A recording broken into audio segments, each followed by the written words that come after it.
প্রিয় বন্ধুরা, পুরোটা ভিডিও দেখুন।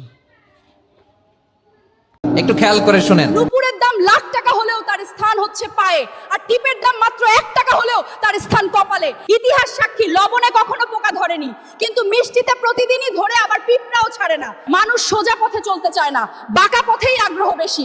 তাই তো মদ বিক্রেতাকে কোথাও যেতে হয় না, কিন্তু দুধওয়ালাকে বাজারে দাঁড়ে দাঁড়ে ঘুরতে হয়।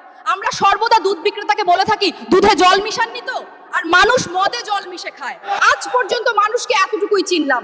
কচু পাতা দেখেছেন নিশ্চয়ই, ওপরে সবুজ আর ভেতরে চুলকানিতে ভরা। ঠিক তেমনি কিছু মানুষ আছে, বাইরে থেকে দেখতে ভীষণ সুন্দর পরিপাটি, কিন্তু ভেতরটা আবর্জনায় ভরা। সাপ দুধ খেয়ে বিষ উগরে দেয়, আর গরু ঘাস খেয়েও দুধ দেয়। সুতরাং দোষটা খাবারের নয়, পার্থক্যটা স্বভাবের।